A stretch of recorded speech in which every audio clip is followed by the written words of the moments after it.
अस्सलाम वालेकुम नाज़रीन, उम्मत टाइम्स मीडिया में आपका खैर मकदम है। दिल्ली में इलेक्शन का आगाज़ हो गया है और उसकी कैंपेनिंग के दौरान राहुल गांधी का ज़ोरदार भाषण। क्या कुछ कहा राहुल गांधी ने, आइए सुनते हैं। में आपकी बात, जब इस जमनापाल में यह जमनापाल जल रहा था तो कौन आया था? राहुल गांधी जी। राहुल गांधी जी, इसको बचाने के लिए राहुल गांधी जी, जब संभल जल रहा था तो कौन गया था वहां? जब बहराइच जल रहा था तो कौन गया था? तो दोस्तों, अब पहचानना होगा उन मरकज के जालिमों को, मौलाना साहब के दुश्मनों को पहचानना होगा और वोट कांग्रेस को देना होगा। कांग्रेस पार्टी, राहुल गांधी। शुक्रिया। अब मैं आमंत्रित करना चाहूंगा देश के जननायक, संविधान रक्षक, हमारे हीरो राहुल गांधी जी को कि वो आए और हम सब लोगों को संबोधित करें। केसी वेणुगोपाल जी, काजी निजामुद्दीन जी, देवेंद्र यादव जी, अनिल चौधरी जी, संदीप दीक्षित जी, राजेश लिलोतिया जी, अरुण यूसुफ जी, उदित राज जी, स्टेज पे हमारे कैंडिडेट्स, सीनियर नेता और प्यारे भाइयों और बहनों, कांग्रेस पार्टी के कार्यकर्ताओं, आप सबका यहां बहुत बहुत स्वागत, नमस्कार। कैसे हैं आप लोग? मूड अच्छा है आपका?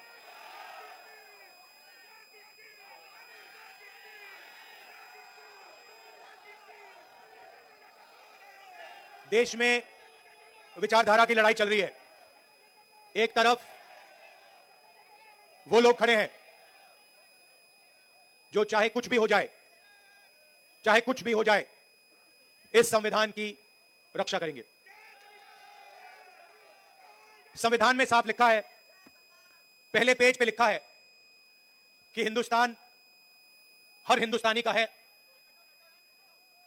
चाहे उसकी कोई भी जात हो, कोई भी धर्म हो। अगर वो हिंदुस्तानी है तो इस देश में उसकी रक्षा होनी चाहिए, उसको प्रोटेक्शन मिलनी चाहिए। कॉन्स्टिट्यूशन कहता है। और आजकल बीजेपी के लोग, आरएसएस के लोग इस संविधान को खत्म करने में लगे हुए हैं।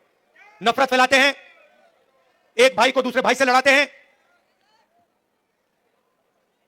डराते हैं। कन्याकुमारी से लेकर कश्मीर तक 4000 किलोमीटर हम इस संविधान को बचाने के लिए चले थे।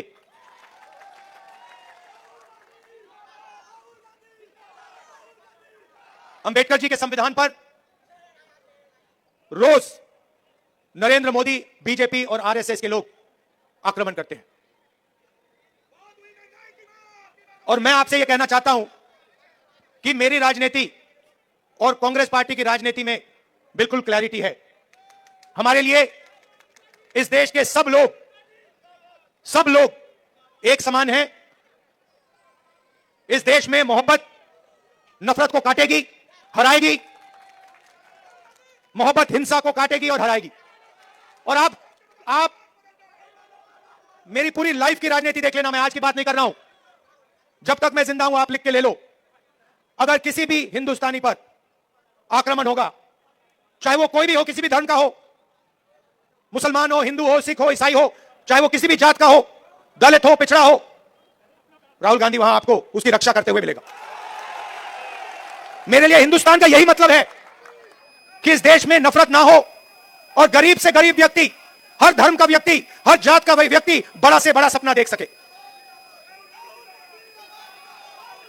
ऐसा हिंदुस्तान मैं नहीं चाहता हूं और हम नहीं चाहते हैं जहां अरबपति जो भी करना चाहे कर ले, अदानी अंबानी जैसे लोग पूरे देश को खरीद लें, सारे के सारे बिजनेस कंट्रोल कर लें, सारे एयरपोर्ट्स ले जाएं, सारे पोर्ट्स ले जाएं, सड़कें उनकी, जमीन उनकी, पावर प्लांट उनके, और गरीब जनता देखती रह जाए, भूखी मर जाए।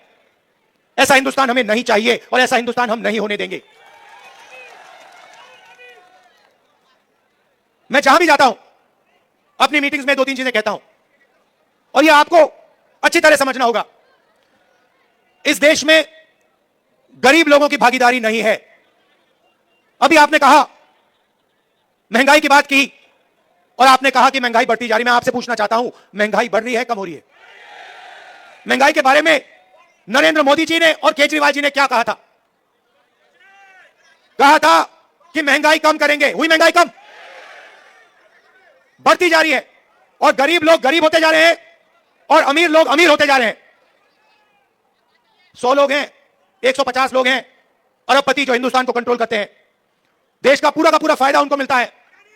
अदानी, अंबानी, नरेंद्र मोदी जी की मार्केटिंग करते हैं। आपने कभी नरेंद्र मोदी जी को इनके बारे में कुछ बोलते हुए सुना है? केजरीवाल जी ने अदानी जी के बारे में कुछ बोला है? कभी बोला है? एक शब्द नहीं बोलते हैं, एक शब्द नहीं बोलते हैं। और मैं साफ बोलता हूं कि हम अरबपतियों का देश नहीं चाहते हैं। मैं जाति जनगणना की बात करता हूं और मैंने उदाहरण दिया, इस देश में कम से कम 50% पिछड़े वर्ग के लोग हैं, 50% पिछड़े वर्ग के लोग हैं, 15% दलित हैं, 8% आदिवासी हैं, 15% माइनॉरिटी हैं। आप सरकार की कोई भी संस्था देखो, बड़े से बड़े बिजनेस देखो, जुडिशरी देखो, आपको पिछड़े वर्ग के लोग, दलित, आदिवासी, माइनॉरिटी के लोग नहीं मिलेंगे। मैंने उदाहरण दिया था, हिंदुस्तान की सरकार को 90 आईएएस अफसर चलाते हैं, पूरा का पूरा बजट ये बांटते हैं, सड़कों में कितना पैसा जाएगा, एग्रीकल्चर में कितना पैसा जाएगा, डिफेंस में कितना जाएगा, बिजली में कितना पैसा जाएगा, निर्णय ये लेते हैं। 90 लोग हैं, 90 में से 50% आबादी पिछड़े वर्ग की है देश में, 90 में से 3 पिछड़े वर्ग के हैं। आबादी आपकी 50%, आबादी आपकी 50%, भागीदारी आपकी 90 में से 3। और बजट की बात आती है तो जो ओबीसी वर्ग के अफसर हैं वो 100 रुपए में से 5 रुपए का निर्णय लेते हैं। दलितों की आबादी 15% है, 90 में से 3 अफसर उनके 100 रुपए में से 1 रुपया का निर्णय वो लेते हैं। मतलब अगर आपने पिछड़ा वर्ग, दलित वर्ग मिला दिया, जिनकी आबादी 65% है, उनकी भागीदारी 6% है। 100 रुपए में से 6 रुपए का निर्णय ये लोग लेते हैं। बड़ी बड़ी कंपनियां हैं, अदानी, अंबानी, टाटा, बिरला, 500 सबसे बड़ी कंपनियों की लिस्ट निकालो और आपको दिखेगा कि मालिकों में आपको एक आदिवासी, एक दलित, एक पिछड़ा, एक माइनॉरिटी का व्यक्ति नहीं मिल सकता। मैनेजमेंट टीम के नाम निकालो, आपको एक पिछड़ा वर्ग का व्यक्ति नहीं मिलेगा, एक दलित नहीं मिलेगा, एक आदिवासी नहीं मिलेगा। यह हिंदुस्तान की सच्चाई है। और जब मैं जाति जनगणना की बात करता हूं, नरेंद्र मोदी जी के मुंह से एक शब्द नहीं निकलता और केजरीवाल जी के मुंह से एक शब्द नहीं निकलता है, क्योंकि दोनों चाहते हैं कि देश में पिछड़े वर्ग को, दलित को, आदिवासियों को, माइनॉरिटीज को भागीदारी ना मिले। आप पूछिए, कभी केजरीवाल जी से पूछिए कि वो जाति जनगणना के साथ हैं या नहीं।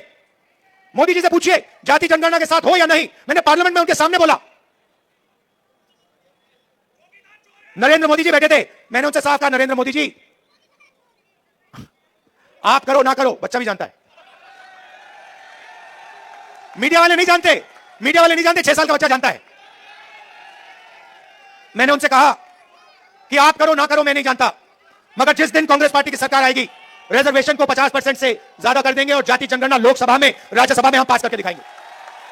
हम भागीदारी चाहते हैं, हम समानता चाहते हैं, हम चाहते हैं कि गरीब से गरीब व्यक्ति, चाहे वो दलित हो, पिछड़े वर्ग का हो, हिंदू हो, मुसलमान हो, सिख हो, ईसाई हो, कि सब लोग बड़ा सा बड़ा सपना देख सके। मैं वो दिन देखना चाहता हूं जब 500 सबसे बड़ी कंपनियों में पिछड़े वर्ग के लोग मालिक बने, दलित मालिक बने, माइनॉरिटीज के लोग मालिक बने, आदिवासी मालिक बने। मैं वो दिन देखना चाहता हूं जब इस देश में सचमुच में पिछड़े वर्गों को भागीदारी मिले, माइनॉरिटीज को भागीदारी मिले, दलितों को भागीदारी मिले। और सच्चाई है कि लंबे लंबे भाषण होंगे, केजरीवाल जी भी करेंगे, नरेंद्र मोदी जी भी करेंगे, मगर जब भागीदारी देने की बात आएगी तो सिर्फ कांग्रेस पार्टी भागीदारी दे सकती है। चाहे मनरेगा हो, भोजन का अधिकार हो, जमीन अधिग्रहण बिल हो, किसान का कर्जा माफ हो, स्कॉलरशिप्स हो और संविधान हो, यह सब काम कांग्रेस पार्टी ने आपके साथ मिलकर आपके लिए किया है। आप पूछिए, जाके केजरीवाल जी से पूछिए और उनसे कहिए कि वो पब्लिकली कहें, देश के सामने कहें कि वो रिजर्वेशन बढ़ाना चाहते हैं और वो जाति जनगणना करवाना चाहते हैं। हमारी सरकार आएगी दिल्ली में, एकदम हम जाति जनगणना करके दिखाएंगे और सबको पता लग जाएगा, दलितों को पता लग जाएगा कि आपकी दिल्ली में, दिल्ली की सरकार में, दिल्ली की संस्थाओं में, दिल्ली के गवर्नमेंट में कितनी भागीदारी है। आपको पता लग जाएगा, पिछड़ों को पता लग जाएगा कि आपकी कितनी भागीदारी है। आज जहां भी आप जाते हो, सरकार की संस्थाओं में आप जाओ, अस्पतालों में जाओ, प्राइवेट अस्पतालों में जाओ, प्राइवेट कॉलेजेस में जाओ, आपको पिछड़े वर्ग के लोग नहीं मिलेंगे, आपको दलित नहीं मिलेंगे। यह सच्चाई है हिंदुस्तान की। और जाति जनगणना एक क्रांतिकारी काम होगा। मैं आपको कह रहा हूं, दिल्ली की सरकार आएगी तो यहां करेंगे और नेशनल लेवल पे लोकसभा में मैंने वायदा किया, हम उसको पूरा करके दिखाएंगे।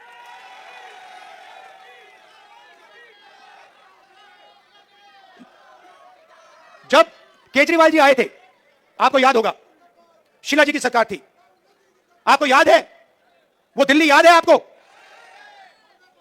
और केजरीवाल जी आए और केजरीवाल जी ने बहुत बड़ा प्रचार किया, दिल्ली को मैं साफ कर दूंगा, भ्रष्टाचार मिटा दूंगा, पेरिस बना दूंगा। अब देखिए हुआ क्या। आप देखिए, बाहर चला नहीं जा सकता है, ऐसा पोल्यूशन है, बाहर चला नहीं जा सकता है, आधे लोग बीमार रहते हैं, कैंसर बढ़ रहा है, पोल्यूशन बढ़ता जा रहा है, महंगाई बढ़ती जा रही है। और उन्होंने कहा था कि भ्रष्टाचार को अरविंद केजरीवाल जी मिटाएंगे। अब आप बताइए, दिल्ली में अरविंद केजरीवाल जी ने भ्रष्टाचार मिटाया क्या? मिट गया। तो जैसे प्रचार नरेंद्र मोदी जी करते हैं मीडिया का, झूठे वायदे, एक के बाद एक झूठे वायदे, वैसे ही स्ट्रेटेजी केजरीवाल जी की है। कोई फर्क नहीं है, ये सच्चाई। और आप जानते हो, जो मैंने शुरुआत में कहा, अगर किसी भी हिंदुस्तानी पर, चाहे वो कोई भी धर्म का हो, कोई भी जात का हो, अगर कोई भी उसके खिलाफ हिंसा करेगा तो राहुल गांधी और कांग्रेस पार्टी वहां आपको मिलेगी। यह हम में और उनमें फर्क है। देखिए, यह उनमें और हम में फर्क है। जब हमारी जरूरत पड़ेगी, जब आपके खिलाफ हिंसा होगी, हम वहां आपको दिखाई देंगे, आपके साथ खड़े होंगे। और ये मैं ऐसे नहीं बोल रहा हूं, यह हमारा रिकॉर्ड है। हमने कहा था कि बीजेपी की विचारधारा के खिलाफ हम लड़ेंगे और 4000 किलोमीटर कन्याकुमारी से लेकर हम कश्मीर चले हैं। और हमने नारा दिया, देश की जनता ने नारा दिया, नफरत के बाजार में मोहब्बत की दुकान खोलनी है। और हमने यह नहीं कहा आपको कि मोहब्बत की दुकान जब ही खुलेगी जब आप हमें वोट दोगे। हमने आपसे कहा, चाहे कुछ भी होगा, यह विचारधारा की लड़ाई है। आरएसएस बीजेपी के खिलाफ हम हैं, आज हैं, पहले थे और पूरी जिंदगी रहेंगे। और 4000 किलोमीटर हम चले और देश का माहौल हमने बदल दिया। एक नए तरीके की राजनीति हम लाए, और एक तरफ हिंसा और नफरत और दूसरी तरफ मोहब्बत की दुकान। यह सच्चाई है। तो मैं आपको आश्वासन देने आया हूं 2-3 चीजों की। सबसे पहले, हिंदुस्तान सबका है, गरीबों का है, 10-15 अरबपतियों का हिंदुस्तान नहीं है। दूसरी बात, इस हिंदुस्तान में संविधान सबसे जरूरी है, इसकी रक्षा हमने की है। आपने देखा होगा, पहले नरेंद्र मोदी जी 400 पार की बात कर रहे थे, छाती फैला के 400 पार, और चुनाव के बाद संविधान को उन्होंने ऐसे किया, सिर पे लगाया। यह काम कांग्रेस पार्टी ने करवाया है। कांग्रेस पार्टी ने साफ उनको कह दिया कि देखो, बाकी सब ठीक है, अगर संविधान पर आक्रमण किया तो फिर हिंदुस्तान आपको माफ नहीं करेगा, देश आपको माफ नहीं करेगा। तो यह मैं आपसे कहना चाहता हूं, यहां पे कांग्रेस पार्टी का पूरा समर्थन कीजिए, कांग्रेस पार्टी को जिताइए। और जो पहले हम विकास करते थे, जो पूरी दुनिया को मालूम है, जो शीला दीक्षित जी ने काम किया था, जब कांग्रेस पार्टी कर पाएगी। कांग्रेस पार्टी कर सकती है, ना केजरीवाल जी कर सकते हैं, ना बीजेपी कर सकती है। यह सच्चाई है और आपने देख लिया है, आपके सामने सच्चाई है। दिल्ली की सच्चाई आपके सामने है, महंगाई की सच्चाई आपके सामने है, सड़कों की सच्चाई आपके सामने है, पोल्यूशन की सच्चाई आपके सामने है। तो कांग्रेस पार्टी को आप पूरा समर्थन दीजिए, हमारे कैंडिडेट्स को यहां जिताइए और दिल्ली में हमारी सरकार बनवाइए। आप सबका बहुत बहुत धन्यवाद। और कांग्रेस पार्टी के जो हमारे कार्यकर्ता हैं, हमारे जो बब्बर शेर हैं, आप सबका दिल से बहुत बहुत धन्यवाद। नमस्कार, जय हिंद, नमस्कार, बहुत बहुत धन्यवाद।